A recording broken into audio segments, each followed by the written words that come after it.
მოგესალმებით. თქვენ უყურებთ Dental House-ის პოდკასტს. Dental House-ი სტომატოლოგიური კლინიკა, რომელიც უკვე 20 წელია თქვენი და თქვენი ოჯახის სტომატოლოგიური კლინიკა. მე მისი წამყვანი, კლინიკის ხელმძღვანელი, ექიმი თერაპევტ პაროდონტოლოგი ფიქრია კაკაურიძე ვარ. დღევანდელ ჩვენ ეპიზოდს მიუძღვნით ორთოპედიას და ყველაზე ხშირად დასმულ შეკითხვებს გავაჟღერებთ. მინდა წარმოგიდგინოთ დღევანდელი ჩვენი გადაცემის სტუმრები, კლინიკის ორთოპედ-იმპლანტოლოგები ნათია ხელაია და გენო ახალაძე. დღეს ჩვენი მეოთხე ეპიზოდია და დიდი მადლობა თქვენ გადაცემაში მონაწილეობისთვის. მადლობა მოწვევისთვის. პირველი კითხვით მინდა ნათია მოგმართოთ რა არის ორთოპედიული სტომატოლოგია?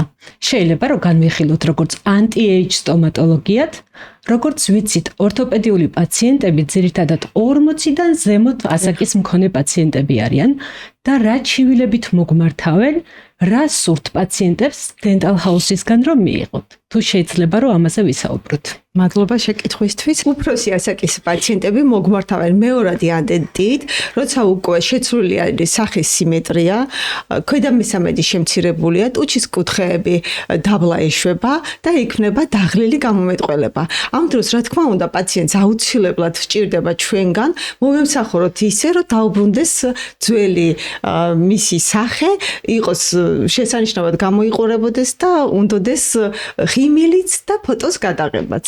ჩვენ გვაქვს საშუალება რომ პაციენტს დაუბრუნოთ ძველებური ღიმილი. რა საშუალებები გვაქვს დღეს ორთოპედიული კონსტრუქციების დამზადების მხრივ? მეორადი ადენტია, პაციენტები მოგმართავენ დანაკლისი კბილების რაოდენობით, ამ შემთხვევაში ვთავაზობთ იმპლანტაციას, თუმცა ხშირად არის რომ ხიდისებრი კონსტრუქციებით შესაძლებელია რომ იმპლანტი ჩანაცვლდეს ორთოპედიული კონსტრუქციებით. რა საშუალებები გვაქვს? კი ბატონო, მოგესალმებით. ესე იგი დანაკლისი კბილის შევსების რამოდენიმე გზა არსებობს. ყველაზე მარტივი გზა არის მოსახსნელი კონსტრუქციით შევსება, შემდეგ მეორე გზა არის ის, რომ შეიძლება ხიდისებური პროტეზის გაკეთება, რომელიც საკუთარ კბილებზე, საკუთარი კბილების დამუშავებით, პრეპარირებით მიიღწევა და მესამე ვარიანტად გვაქვს დენტალური იმპლანტის ჩახრახნა. ამ სამივე გზას აქვს თავისი, ასე ვთქვათ, დადებითი და უარყოფითი მხარეები. თითოეული სიტუაცია, რა თქმა უნდა, პაციენტთან ხდება ნებისმიერი ამ სამივე გზის განხილვა, დაგეგმვა, პაციენტთან შეთანხმებით ხდება არჩევანის გაკეთება. ანუ პაციენტის აზრს ვითვალისწინებთ, თუმცა ყოველთვის ჯობია რომ ექიმის რეკომენდაციის მიხედვით წავიდეს პაციენტიც, ხომ? ხშირად არის რომ პაციენტი მოგმართავს ჩვენ რეკომენდაციით, მეგობარი, ოჯახის წევრი გაიკეთა თქვენთან კბილები და გვინდა მისნაირი ღიმილი. შესაძლებელია რომ ზუსტად მისნაირი ღიმილი მივიღოთ ესთეტიურად, თუნდაც ფუნქციურად. რა საშუალებებია ამ შემთხვევაში? პაციენტმა არ იცის რომ ყველა შემთხვევა ინდივიდუალურია, თუმცა ჩვენ ვუხსნით, ხო? კი ბატონო, როდესაც მოგმართავს პაციენტი და აქვს რაღაცა სურვილი, ეს სურვილი უნდა შეესაბამებოს პირველ რიგში მოცემულობას, რაც არის პაციენტს ეს ზუსტად კონსულტაციაზე აიხსნება ეს ყველაფერი. რა ვსურთმობთ კონსულტაციას? რა არის ის აუცილებელი ეტაპები, რაც ექიმმა პაციენტთან უნდა დახარჯოს? მთავარი რესურსი ჩვენი ექიმების არის კონსულტაცია, სწორედ რომ მთავარი გასაღები, რითაც ინფორმირებული უნდა იყოს პაციენტი. ეს ყველაზე მნიშვნელოვანი ეტაპია, როგორც კი ბატონო, შესაძლებელია, ასე ვთქვათ, მოცემული პაციენტის პირისგრუს სკანირება, გადაგზავნა ლაბორატორიაში, დამოდელირება ციფრულად ახალი ღიმილის შექმნა, ასე ვთქვათ, და ამ ყველაფრის პრეზენტაცია ვიზუალურად. ანუ წინასწარ ვუთანხმებთ, ხომ? რა თქმა უნდა, წინასწარი მონახაზი შესაძლებელია რომ გაკეთდეს. შემდეგ უკვე შესაძლებელია ასევე აი ამ ციფრული მონახაზის გადმოტანა პირისგრუში. რაც ხდება დროებითი კბილებით, ან პლასმასის კბილებით, რომლებიც სადაც შეხედავს პაციენტი უკვე თავის პირისყრუში. აღნიშნული დროებითი კბილების ფორმის და ზომის გათვალისწინებით, როდესაც პაციენტს მოწონს, აკმაყოფილებს ვიზუალი, შემდეგ უკვე ხდება მუდმივ კბილებზე მუშაობის დაწყების პროცესი. ძალიან კარგი. პაციენტის სახე, სქესი, ფერი, ყველაფერი მნიშვნელოვანია ორთოპედიული კონსტრუქციის დამზადებისას, იმიტომ რომ ქალბატონებს სხვა კბილის ფორმა აქვთ, სხვა კბილის მოთხოვნა აქვს, ფერის მოთხოვნა აქვს, მამაკაცებისთვის მნიშვნელოვანია ფუნქცია, ესთეტიკას ძალიან დიდი მნიშვნელობა არ აქვს. ამ ყველაფერს ჩვენ ორთოპედები ითვალისწინებთ, რა თქმა უნდა, და ამის შემდეგ ხდება ყველაფრის გათვალისწინების შემდეგ შესრულება. რო ვისაუბროთ ერთ-ერთ მნიშვნელოვან საკითხზე, პროტეზირებაზე. პროტეზები არსებობს როგორც მოსახსნელი, ასევე მოუხსნელი, ნაწილობრივი და სრული, როგორც ვიცით, თუმცა ხშირად უფროსი ასაკის პაციენტებისთვის, როდესაც იმპლანტაცია შეუძლებელია, ან ბიუჯეტურად არ ხდება მათთვის ხელსაყრელი პირობებიდან გამომდინარე, მიმართავთ პროტეზირებას და პროტეზი არის ერთ-ერთი ყველაზე კარგი გამოსავალი უფროსი ასაკის პაციენტებისთვის. თუ შეიძლება რომ ამის შესახებ რომ გითხრათ. დიახ, პროტეზირება მაინც რჩება სტომატოლოგიაში ძირითად ხაზად. მართალია ჩვენ ბევრი რამე გვაქვს ჩანაცვლებული პროტეზის ნაცვლად და მით უმეტეს დღევანდელ ბებია-ბაბუებს ხშირად არ უნდათ ხოლმე მოსახსნელი კონსტრუქცია, რადგან იცვლება დრო და ჩვენი შეხედულებებიც იცვლება, მაგრამ გვიწევს ამ კონსტრუქციის გაკეთება.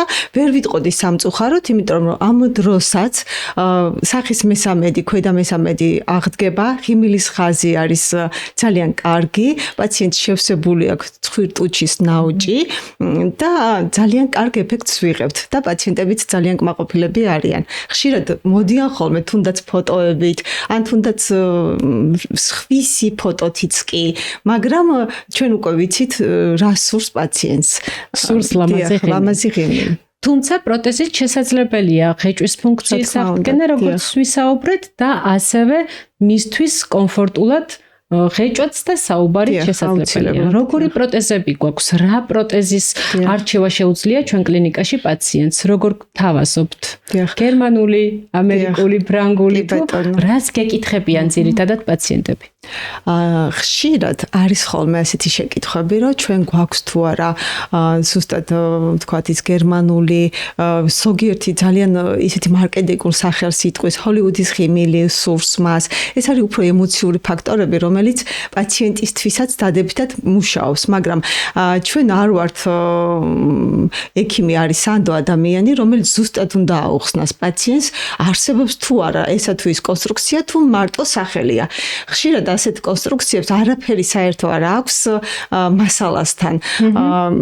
საბოლოოდ პროტეზირება თუ გვინდა რომ იყოს გამართული, ჩვენთვისაც სასურველი და პაციენტისთვის სასურველი, ეს არის რა თქმა უნდა ექიმის ცოდნა, კარგი ანაბეჭდი, ლაბორატორიული თანადგომა და საბოლოოდ იდეალურ შედეგამდე, როგორც ფუნქციურად, ისე ესთეტიურად მივდივართ ამ შედეგამდე და ვართ ორივე მხარე ძალიან კმაყოფილები ხართ. თუმცა პროტეზის მოვლაც ერთ-ერთი მნიშვნელოვანია, რომელიც ძირითადად პაციენტების უმრავლესობამ არ იცის და აქაც რეკომენდაციებს ვაძლევთ, რომ ყოველთვის პროტეზი ზუსტად ისე უნდა გაიხეხოს პაციენტმა, როგორც მის კბილებს იხეხავდა დღეში ორჯერ სპეციალური ჯაგრისით და ასევე არსებობს პროტეზის სპეციალური ტაბლეტები, რომლებიც სტერილდება პროტეზი და უფრო ნაკლები ბაქტერიით ხვდება მის პირისყრუში.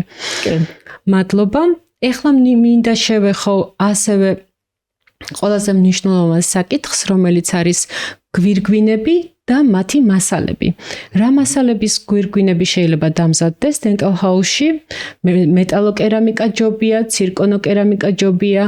ამ მასალათა შორის სხვაობას პაციენტი როგორ ხედავს, როგორ ხვდება და ექიმისთვის რომელი უფრო კომფორტულია სამუშაოდ? მოცემულობიდან გამომდინარე, შეირჩევა რა თქმა უნდა, რომელი მასალით ხდება გაკეთება ჩანაცვლება ამ კბილების. მეტალოკერამიკის, მეტალოფაიფურის გვირგვინები, ცირკონის გვირგვინები და პრესკერამიკის ვინირები. თუმცა შესაძლებელია ასევე გვირგვინების გაკეთებაც და პრესკერამიკული ეიმაქსის გვირგვინებიც. რამხელა არჩევანია, დაიბნება პაციენტი ამ დროს. კი ბატონო, ყველას აქვს თავისი, რა თქმა უნდა, ყველას აქვს თავისი ჩვენება და შესაბამისად მეტალოკერამიკის გვირგვინების შემთხვევაში, რა თქმა უნდა, შედარებით უფრო დაბალი ესთეტიურობა მიიღწევა, მაგრამ შედარებით მეტი სიმყარე გვაქვს. მეტალის ხარჯზე ხომ? მეტალის ხარჯზე დიახ, კი ბატონო. პაციენტებს რო აუხსნათ, მეტალის კარკასი უფრო მტკიცია, თუმცა მასზე არის ფაიფურის მასა დადებული, ხო? კი. და ნაკლებად ესთეტიურია, ვიდრე ჩამოთვლილი ორი. შემდეგ ვარიანტი არის ცირკონის გვირგვინები და ასევე ხიდები, რის საშუალებითაც ხდება დანაკლისი კბილების შევსება. ცირკონის გვირგვინებს აქვს კიდევ უფრო დახვეწილი დიზაინი, კიდევ უფრო მეტი ბუნებრიობა და უფრო მეტად რბილად, ასე ვთქვათ, ერწყმის ღრძილს და არ ხდება უფრო ღრძილზე გაღიზიანება. რაც შეეხება პრესკერამიკულ ვინირებს და გვირგვინებს, პრესკერამიკა არის კიდევ უფრო თხელი და ნაზი, როგორც ვიდრე ცირკონის შემთხვევაში, მაგრამ მასაც აქვს თავისი ჩვენებები. კონკრეტულად რა დროს შეიძლება რომ პაციენტს უთხრათ, რომ პრესკერამიკული ვინირი აქ არ შეიძლება რომ გაკეთდეს? ან გვირგვინი გირჩევნიათ? კი ბატონო, როდესაც არის კბილის დანაკლისი ქსოვილი დიდი, მოცულობით გვაქვს დიდი ფშენი, მაგალითად, ამ შემთხვევაში ვინირების გაკეთება არის სარისკო უფრო. ამ შემთხვევაში ვთავაზობთ უფრო გვირგვინს.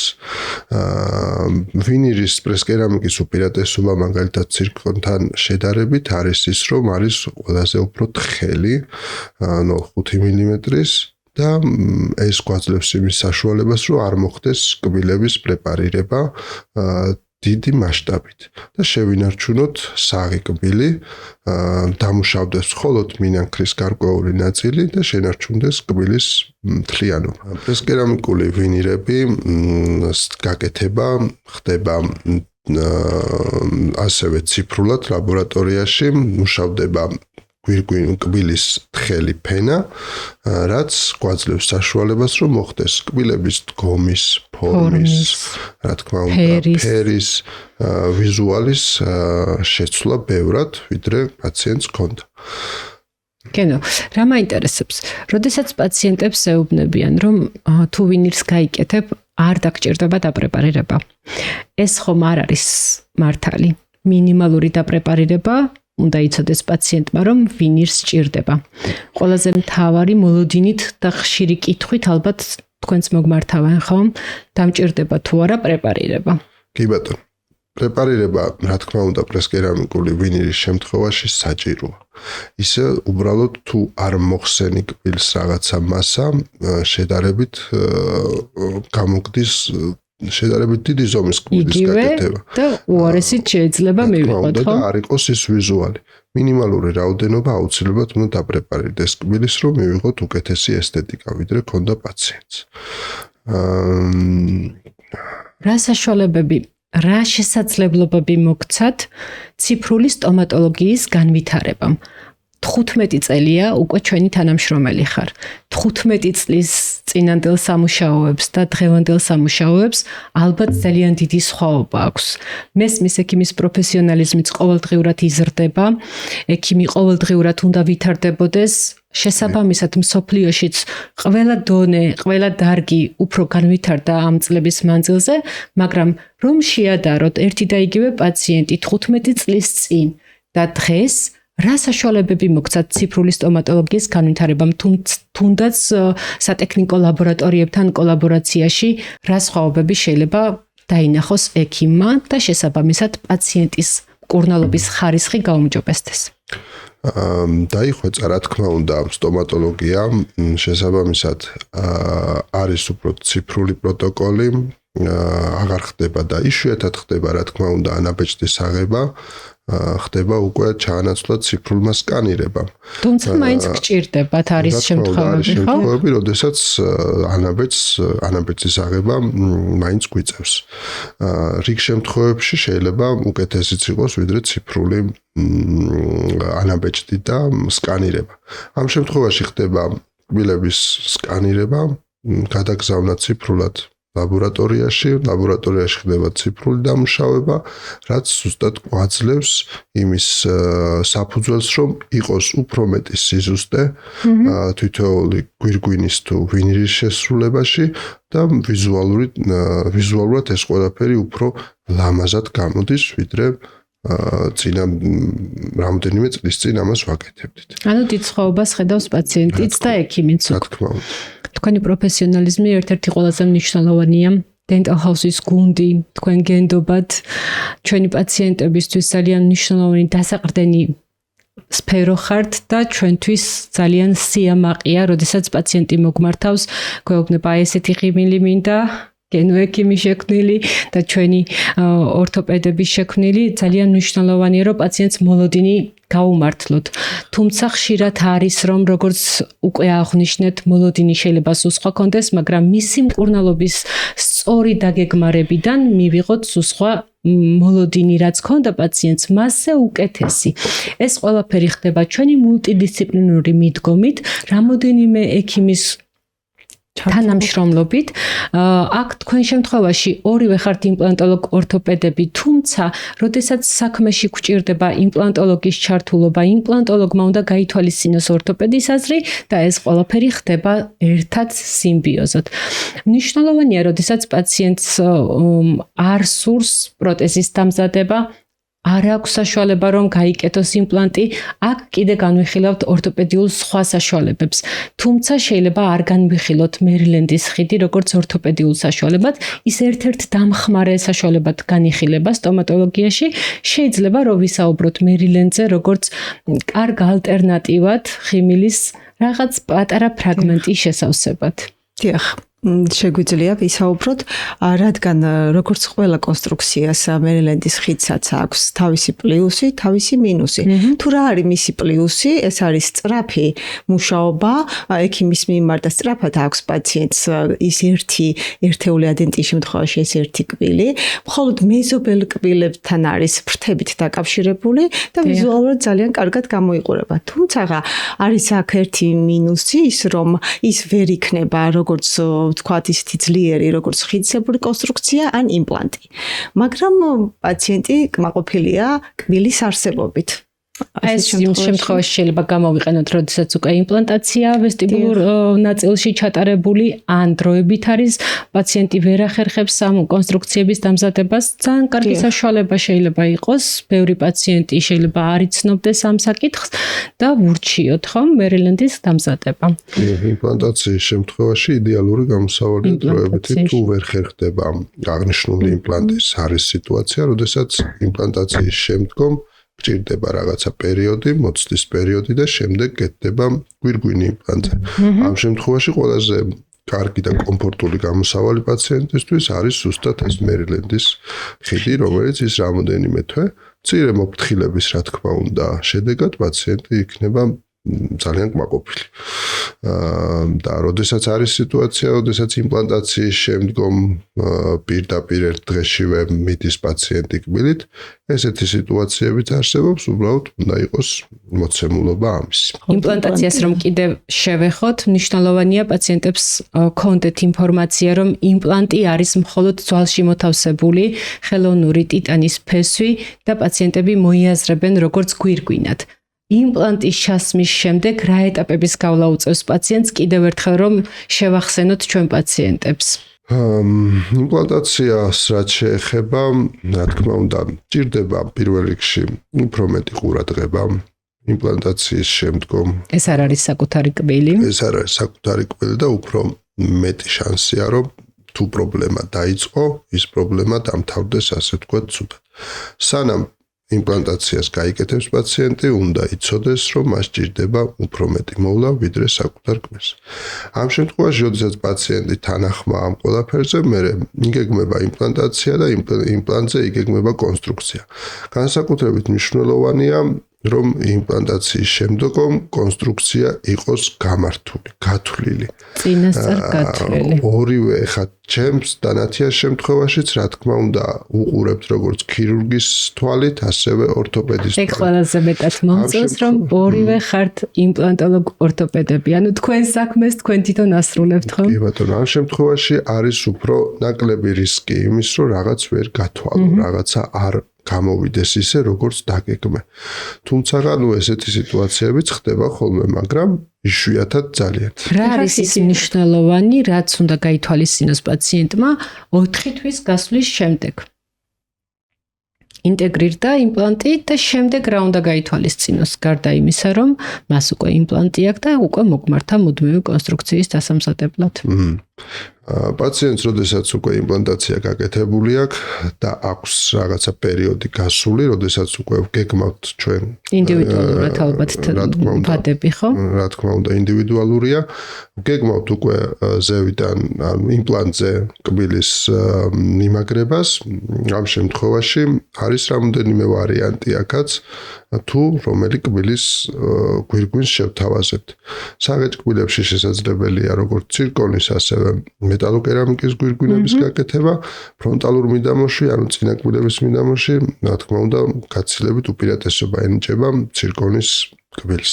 ესთეტიურად უფრო გამართულად. ბევრად უფრო ლამაზია, როგორც აღვნიშნეთ. გამომდინარე იქიდან, თუ რამდენი იმპლანტიოზის პაციენტს რა მოთხოვნა აქვს, შესაძლებელია როგორც მოსახსნელი კონსტრუქციის გაკეთება, ასევე მოუხსნელი კონსტრუქციის გაკეთება, ცირკონის კბილების, პლასმასის თუ მეტალოკერამიკის. ეს ყველაფერი არის ჩვენების მიხედვით და არის პაციენტის მოთხოვნიდან გამომდინარე. ეს ერთ-ერთი ხშირი პრობლემაა ჩვენს ყოველდღიურობაში. პაციენტები მოგმართავენ თავის ტკივილით, როდესაც იღვიძებენ, დილით აწუხებთ ტკივილი, რა არის ბრუქსიზმი, რა ჩივილით მოგმართავთ პაციენტს და რით შეიძლება რომ შველა ნახონ ჩვენმა პაციენტებმა. ბრუქსიზმი ეს არის საღეჭი კუნთების ჰიპერტონუსი, რომელიც გამოწვეულია სხვადასხვა ფაქტორებით. შეიძლება იყოს სტრესით გამოწვეული, შეიძლება იყოს თანკბილვის ანომალიით გამოწვეული, შესაძლებელია ხშირი ავის კოფეინის მიღებით, ანუ ალკოჰოლის მიღებითაც გამოწვეული. ამ შემთხვევაში, როგორც თქვენ აღნიშნეთ, ძალიან დიდი დაძაბულობა აქვს დილით უკვე პაციენტს, უფრო ღამის საათებში ხდება კრაჭუნი და სახსარი ძალიან დატვირთულ მდგომარეობაშია. თუ პაციენტი მარტო ცხოვრობს, ძირითადად ვერ ხდებიან ხოლმე და მხოლოდ თავის ტკივილით იღვიძებენ, ხოლო თუ გვერდით ან ოჯახის წევრი ყავს, ხშირად აღნიშნავენ, რომ კი, მეუბნება ოჯახის წევრი, რომ კრაჭუნის ხმა ისმის. გამოსავალი ამ შემთხვევაში ეს არის ღამის კაპა და შეძლებს დაგვარად ვაქცევა იმ პრობლემიდან, თქვა იმ სტრესიდან, იმ ზედმეტი კოფეინიდან, ალკოჰოლიდან და თუნდაც მოგვარება კბილთა სისტემის. ხშირად გვჭირდება ალბათ ნევროპათოლოგის ჩართულობა, გნათოლოგის ჩართულობა, რომლებიც უფრო კომპლექსურად მიუდგებიან და დავეხმარებით ამ პრობლემის მოგვარებას. თუმცა განსატვირთი კაპები ერთ-ერთი ძალიან აუცილებელია. ან როდესაც ორთოპედიული კონსტრუქცია აქვს პაციენტს უკვე, მაგრამ მაინც აწუხებს ბრუქსიზმი, აქაც გვჭირდება ხომ კაპის დამზადება? კი, აუცილებელია იმისათვის, რომ ღამე არ მოხდეს ამ კონსტრუქციის გატეხვა. რა რეკომენდაცია უნდა მისცეს ექიმმა ორთოპედმა პაციენტს კბილების, ანუ ხელოვნური კონსტრუქციების ჩასმის შემდეგ? გარდა იმისა, რომ ჩვენ ყოველდღიურად პაციენტებს რეკომენდაციას ვაძლევთ, კონსტრუქციას სჭირდება სპეციფიური მოვლა. რა მოვლაზე საუბრობთ და რა უნდა გაითვალისწინოს პაციენტმა? არ შეიძლება კაკლის გატეხვა, არ შეიძლება ბოთლის გახსნა? პაციენტს მოვლის სახლის პირობებში, რა თქმა უნდა, საჭიროებს ყველანაირი ხელოვნური კბილი სპეციფიურ მოვლას. ამ შემთხვევაში ენიშნებათ პატარა ჯაგრულების, ხარბუნების წმენდა, ირიგატორის ხმარება, უფრო მეტი გულისყურით ვიდრე საკუთარ კბილზე. საკუთარ კბილს თუ პაციენტი არ უფრთხილდება, შესაძლოა ესეთ პაციენტთან გავაკეთოთ სრული ტოტალური რეაბილიტაცია, თუ რა ეტაპებს გადის ორთოპედი, რომ მივიდეს პაციენტთან ერთად იმ აზრზე, რომ მას ჭირდება განსაკუთრებული ჰიგიენა. კი ბატონო, ამას აი ესეთ ნიუანსებს, რა თქმა უნდა, კონსულტაციაზე პირველ რიგში გავდივართ. პაციენტი უნდა მობილიზდეს, რასაც აქამდე არ აკეთებდა, სწორად არ აკეთებდა შესაბამისად, მიიღოს ცუდი შედეგი. ამ შემთხვევაში, როდესაც გვინდა რომ კარგი შედეგი გქონდეს, ვიზუალურადაც, ფუნქციურადაც, ამ შემთხვევაში ვაფრთხილებთ, ვაყენებთ საქმის კურსში და შემდეგ ყოველ 6 თვეში ერთხელ ვიბარებთ კიდევ პაროდონტოლოგთან, რომ შეაფასოს სპეციალურად მისი სიტუაცია. დანარჩენს ქალბატონი ფიქრია მოგვახსენებს კიდევ ორი სიტყვით თუ რაში მდგომარეობს ეს. მე პირადად პაციენტები, რომლებიც ორთოპედიული პაციენტები არიან, ან ორთოპედიულ მკურნალობას გეგმავენ, ჩემი მთავარი ამოცანაა ორთოპედიული მკურნალობის დაწყებამდე პაციენტი მივიყვანო იმ აზრამდე, რომ მას ჭირდება იმაზე მეტი ჰიგიენის დაცვა, ვიდრე საკუთარ კბილს იცავდა, უვლიდა და მთელი ცხოვრება სრუნავდა მასზე. რადგან ხელოვნური კბილი წარმოადგენს ხელოვნურ კონსტრუქციას ჩვენს პირის ღრუში და მას არ აქვს ისეთი დამცველობითი უნარები და ფუნქცია, როგორც ჩვენ საკუთარ კბილს. შესაბამისად, ყოველდღიურად პაციენტები, რომლებიც თქვენგან გადმომისამართდებიან ჩვენ პაროდონტოლოგებთან, ყოველდღიურად გვიწევს ახსნა, რომ რა მნიშვნელობა აქვს ყოველდღიურ ჰიგიენას, დღეში ორჯერ გამოხეხვას, რა დრო უნდა დაუთმოს გამოხეხვას, რა საშუალებები უნდა გამოიყენოს და მხოლოდ ამის შემდეგ თუ პაციენტი ჩვენთან ერთად თანამშრომლობაზე თანახმა, მე თანახმა ვარ, რომ ამ პაციენტმა დაიწყოს ორთოპედიული კონსტრუქციების დამზადება. თორე სხვა შემთხვევაში ჩვენ მივიღებთ კარგ შედეგს, ლამაზ ხიმილს, მაგრამ ეს არ იქნება გრძელვადიანი. ორთოპედია საერთოდ მოიაზრებს, რომ პაციენტი მთელი ცხოვრება უნდა დადიოდეს თქვენი ღიმილით, თქვენი სავიზიტო ბარათია. თუმცა ხშირად ხდება, რომ პაციენტებს ავიწყდებათ, რომ ხელოვნური კონსტრუქცია აქვთ და ექცევიან როგორც ბუნებრივს და მერე სავალალო შედეგი შეიძლება მიიღოს თვითონ პაციენტმა მისთვის. თუმცა გამოუსწორებელი შემთხვევები არ არსებობს. როდესაც პაციენტი თანამშრომლობს პაროდონტოლოგთან და კლინიკის მულტიდისციპლინარულ მიდგომაში ჩვენ მნიშვნელოვან როლს ვანიჭებთ ჰიგიენას, ეს ერთ-ერთი მნიშვნელოვანი შეიძლება იყოს ჩვენი საიმედო გამოსავლისთვის. ყველაზე მნიშვნელოვანი ორთოპედიულ პაციენტებთან არის მკურნალობის დაგეგმარება. ჩვენ დასაწყისში ვისაუბრეთ, რომ პაციენტის ნდობა უკვე მოპოვებული გვაქვს, რადგან ის უკვე ჩვენთან არის სავარძელში, მაგრამ ის ჩვენგან რაღაც განსაკუთრებულს ელოდება. ასევე მნიშვნელოვანია პაციენტის სწორი დაგეგმარება, კვალიფიციური ექიმი, რა ეტაპებს გადის პაციენტი და ექიმი ორთოპედიული კონსულტაციიდან ორთოპედიულ კონსტრუქციის ჩაბარებამდე. კონსულტაციაზე მოსული პაციენტი, რა თქმა უნდა, ხდება პირის ღრუს დათვალიერება, ფოტოგრაფირება, საჭიროების შემთხვევაში და ალბათ ხშირ შემთხვევაში რენტგენოლოგიური კვლევა, თუ რასთან გვაქვს საქმე, შეფასება სიტუაციის და შემდეგ იწყება დაგეგმარება. თუ საჭიროა მაგალითად ორთოპედიული ვინირების ან გვირგვინების კბილის ფერის, კალის, ასე ვთქვათ, შეცვლა, ამ შემთხვევაში გვაქვს საკუთარი კბილები და ვმუშაობთ იმაზე, რომ გავაკეთოთ უკეთესი, ვიდრე პაციენტს ჰქონდა და შევცვალოთ ხიმილი. ამ შემთხვევაში ხდება, რა თქმა უნდა, სურათების გადაღება, ხდება პირის ღრუს სკანირება, რაც გვაძლევს იმის საშუალებას, რომ მოხდეს ლაბორატორიაში გადაგზავნა ამ ფაილის, შემდეგ მოხდება დამუშავება და დაიხატება კბილების ის ფორმა და ზომა, რომელიც პაციენტს ჭირდება, რომელიც პაციენტს სურს. თუ პაციენტი თანახმა ამ მიღებულ წინასწარ შედეგებზე,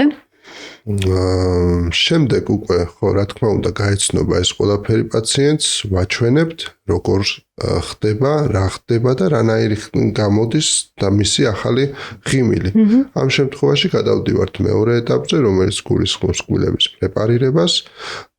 შემდეგი ეტაპი იქნება დაახლოებით 1 კვირაში, რომელიც გულისხმობს უკვე გამზადებული კბილების მორგებას და თუ ის მიზანი მიღწეულია და პაციენტს მოწონს ეს ყველაფერი, რა თქმა უნდა, ხდება ფიქსაცია უკვე ამ კბილების.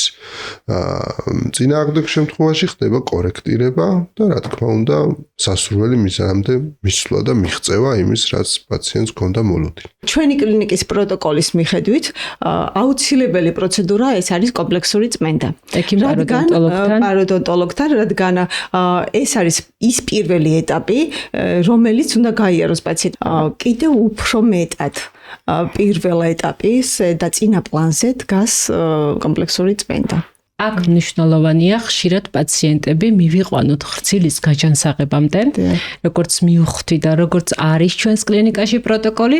მნიშვნელოვანია პაციენტი გავაჯამრთელოთ და მხოლოდ მის შემდეგ დაიგეგმოს დროებითი კონსტრუქცია, მუდმივი კონსტრუქცია, იმპლანტაცია თუ პირის ღრუს სანირება. ზოგადად ყველაზე მნიშვნელოვანია პაციენტის ჩართულობა ექიმ სტომატოლოგთან. არ აქვს მნიშვნელობა პაციენტის დიაგნოზს, რითაც ის მოგმართავს. ჩვენთვის მნიშვნელოვანი კონსულტაციის შემდეგ არის პაციენტის ცოდნის ამაღლება, სტომატოლოგიური ცოდნა, რაც გულისხმობს პირის ღრუს ჰიგიენას და ზოგადად პაციენტი, როდესაც ჩვენთან მოდის, ყოველთვის საკმარისი კითხვები, რაც აქვს, პაციენტს არ უნდა დარჩეს კითხვა, რომელზედაც არ აქვს პასუხი გაცემული. შესაძლოა ეს ყველაფერი ერთ ვიზიტში არ მოხდეს და რამდენი ვიზიტიც არ უნდა დაჭირდეს პაციენტს, მას უნდა ქონდეს სრულფასოვანი ინფორმაცია მისი პირის ღრუს ამჟამინდელი და შემდგომი მდგომარეობის გათვალისწინებით. ალბათ დამეთანხმებით, რომ კონსულტაცია არის ყველაზე დიდი მონაპოვარი, რაც დღეს ხელოვნურმა ინტელექტმა ვერ ჩაანაცვლა. ექიმის კომპეტენცია არის ყველაზე მნიშვნელოვანი. ჩვენ ამაში ყოველდღიურ განათლებაში ვდებთ ინვესტიციას, რადგან ყოველდღიურად პაციენტებს ახალი ინფორმაციები მივაწოდოთ.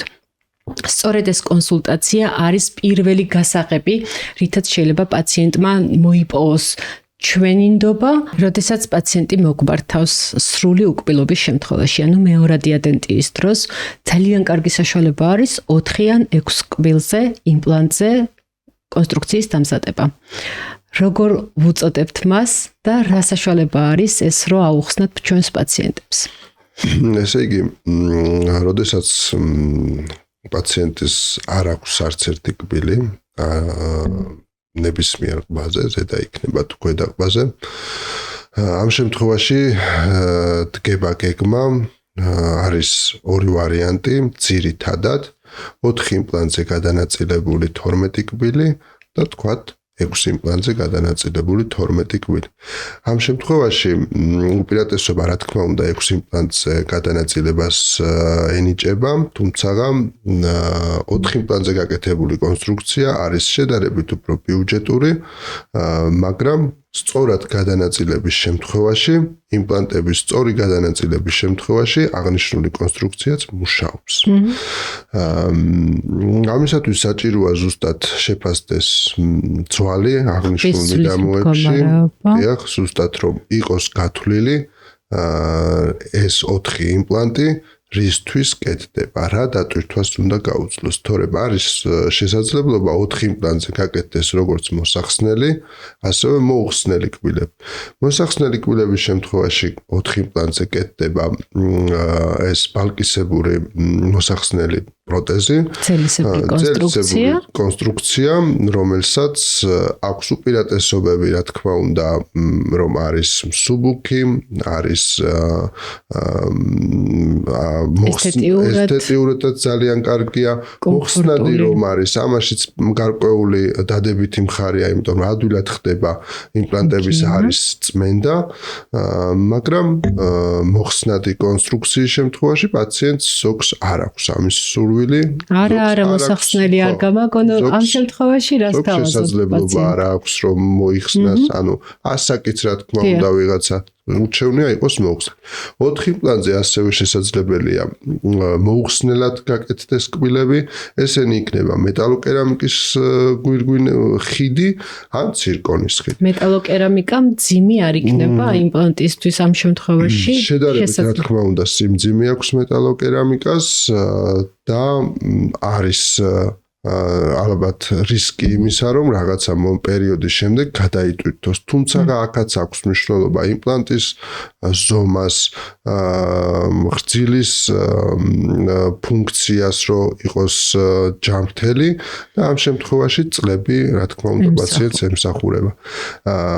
თუ ვაკეთებთ მაგალითად 4 იმპლანტს და გეგმავთ ასევე ცირკონის გაკეთებას, ამ შემთხვევაში ჭირდება ცირკონს დამატებითი ტიტანის ძელი, რომელიც აძლიერებს მის სტრუქტურას და არ ხდება ასეთი კბილების და ძნელად ხდება, რომ გატყდეს ესეთი კონსტრუქცია.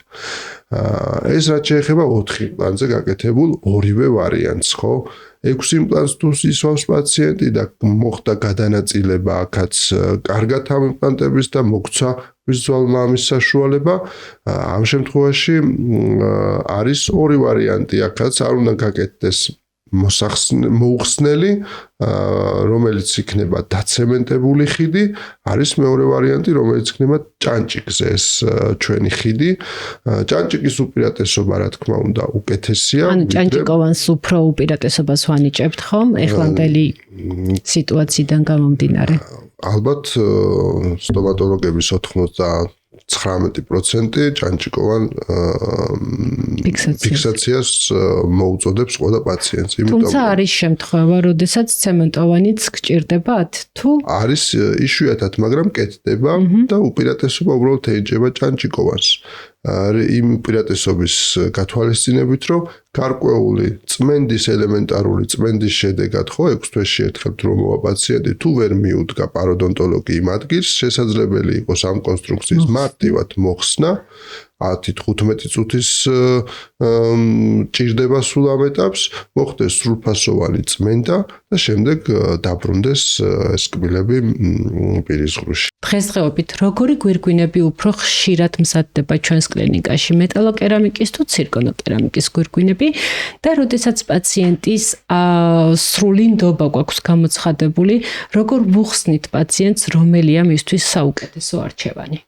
დიახ, კარგი შეკითხვა არის.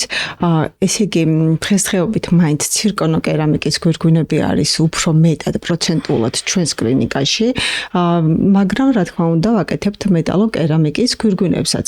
თავარია პაციენტმა მოусმინოს ექიმს, გაითვალისწინოს მისი აზრი, ექიმმა გაითვალისწინოს პაციენტის აზრი, თუმცა მის კომპეტენციას უფრო მეტად ენდოს. აქ ბალანსის დაცვა ყველაზე მნიშვნელოვანია, რადგან შეიძლება გავიდეს წლები და პაციენტმა გითხრას, რომ მე რატომ მომისმინე, ჩემთვის მნიშვნელოვანი იყო სწორი კბილები მქონოდა და შენ გენდობოდი როგორც ექიმს და ყველაზე მნიშვნელოვანი რას ურჩევთ პაციენტებს, რომლებიც ახლა ჩვენ გვისმენენ, როგორ უნდა მიხედონ პირის ღრუს, რომ არ დაჭირდეთ ორთოპედი, ან თუ დაჭირდებათ, რა უნდა გააკეთონ? ეს არის დროული ვიზიტი, რომელიც პირველი ჯიჯი გადადგმული ნაბიჯი არის, უკვე აუცილებელი არის იმ კონსტრუქციის სწორად შერჩევა მას იმ ეტაპისთვის, რაც სჭირდება. შეიძლება პაციენტი მოვიდეს დროულად, არიან საბედნიეროდ პაციენტები, რომელიც ძალიან მაღალ დონეზე აფასებენ მის პირის ღრუს და მნიშვნელოვანი არის ერთ-ერთი დიდი წამყვანი როლი არის ხო პაციენტისთვის პირის ღრუ არის მთავარი, რადგან პირის ღრუ ღეჭვითი სისტემა, რკალი ეს ყველაფერი მოქმედებს როგორც საკლაპავი მილიდან დაწყებული საღეჭი სისტემა თუ არ არის მწყობრში, ძალიან ბევრი დარღვევები არის. ამიტომ სასურველი არის მობრძანდეს და უკვე კონსტრუქციებს ჩვენ შევურჩევთ თანამედროვედ და რომელიც არის გაიდლაინების მიხედვით მოწოდებული. დიდი მადლობა. დღევანდელი ჩვენი ორთოპედიული პოდკასტი ამით დასრულდა. მე მინდა გთხოვოთ, თუ თქვენ უყურებთ Dental House-ის პოდკასტებს, გამოიწერეთ ჩვენი არხი, რადგან არ გამოგრჩეთ შემდეგი ეპიზოდები, ჩვენ ისევ ჩავწერთ საინტერესო ეპიზოდს, რომელიც პაციენტებს აინტერესებთ. სხვა თემებით დაგიბრუნდებით შემდეგ ეპიზოდში. დღეს კი მინდა ამით დაგემშვიდობოთ. მინდა მადლობა გადაუხადოთ ჩვენი კლინიკის ექიმებს და მე მომავალ პოდკასტამდე გემშვიდობებით.